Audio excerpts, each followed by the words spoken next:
Hello everyone. आज हम बात करेंगे सुप्रीम कोर्ट ऑफ इंडिया और उत्तर प्रदेश पुलिस के बीच गर्मा गर्म बहस की। तो सुनिए क्या हुआ।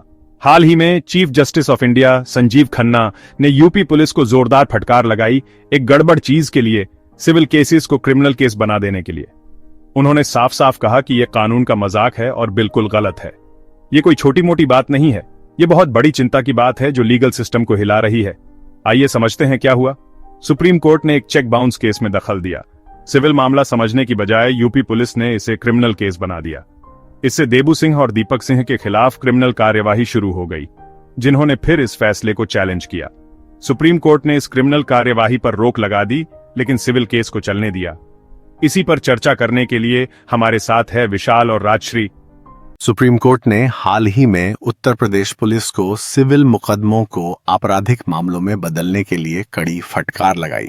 यह मामला दरअसल एक चेक बाउंस से जुड़ा था, जहां पुलिस ने सिविल केस को आपराधिक मामला बना दिया। इस पर सुप्रीम कोर्ट ने क्या कहा? हाँ, सीजेआई संजीव खन्ना ने इसे सरासर गलत बताया। उन्होंने कहा कि उत्तर प्रदेश में रोजाना सिविल मामलों को आपराधिक मामले में बदलना बिल्कुल गलत है।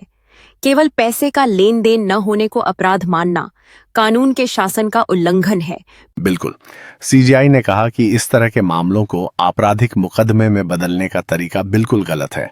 पुलिस को इससे रोकने के लिए सख्त कदम उठाए गए हैं। और इसे लेकर उन्होंने विशेष रूप से जांच अधिकारी से सवाल किए। सीजेआई ने यह भी कहा कि गवाहों को कटघरे में खड़ा किया जाए ताकि जांच अधिकारी खुद को सही साबित कर सकें।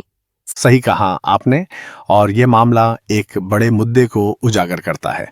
अगर पुलिस इसी तरह सिविल मामलों को आपराधिक मामलों में बदलने लगे तो इससे न्याय प्रणाली पर भी असर पड़ेगा। बिल्कुल।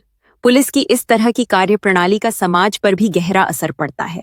लोग तो यह सोचने लगेंगे कि उन्हें न्याय पाने के लिए किस रास्ते से गुजरना होगा। सीजीआई ने कहा कि यह तरीका बिल्कुल बेतुका है, क्योंकि अगर कोई व्यक्ति पैसे का भुगतान नहीं करता है तो उससे अपराधी नहीं ठहराया जा सकता। यह तो एक सामान्य सिविल मामला है। हाँ, और कोर्ट ने तो उत्तर प्रदेश पुलिस को 2 हफ्ते का समय दिया है जवाब दाखिल करने के लिए। यह साफ है कि सुप्रीम कोर्ट इस मामले को गंभीरता से ले रहा है। सचमुच इस मुद्दे पर कोर्ट ने अपनी कड़ी टिप्पणियां की हैं, जिससे साफ होता है कि यह केवल एक व्यक्तिगत मामला नहीं बल्कि कानून और व्यवस्था से जुड़ा बड़ा मसला है। और इसका बड़ा असर पुलिस की कार्यप्रणाली पर पड़ने वाला है। उम्मीद है कि इस निर्णय से पुलिस को एक सख्त संदेश मिलेगा और वे भविष्य में इस तरह की गलतियां नहीं करेंगे।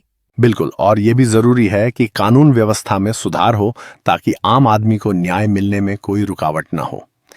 इस मामले में सुप्रीम कोर्ट का रुख एक सशक्त संकेत है कि भारत में कानून का शासन और न्याय का सही तरीका ही सर्वोत्तम है। एक बार फिर सुप्रीम कोर्ट ने यह साबित कर दिया कि कानून सभी के लिए समान है और किसी को भी इससे बाहर नहीं रखा जा सकता। एक और मामले में एक याचिकाकर्ता ने आरोप लगाया कि सिविल केस को क्रिमिनल केस बनाने में रिश्वत ली गई थी। कोर्ट ने कुछ सख्त निर्देश दिए। उन्होंने यूपी के डीजीपी प्रशांत कुमार और जांच अधिकारी को 2 हफ्तों में सफाई देने को कहा। गौतम बुद्ध नगर जिले के एसएचओ को भी हल्फनामा देने के लिए कहा गया।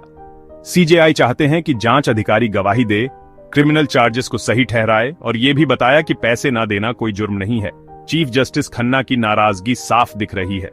उन्होंने कहा कि ये चलन न्यायपालिका पर बोझ डाल रहा है और सिर्फ यूपी में ही नहीं दूसरे राज्यों में भी हो रहा है। सुप्रीम कोर्ट इस गलत काम को रोकने के लिए गंभीर है और यूपी पुलिस को चेतावनी दी है कि अगर ऐसा चलता रहा तो जुर्माना लगाया जाएगा।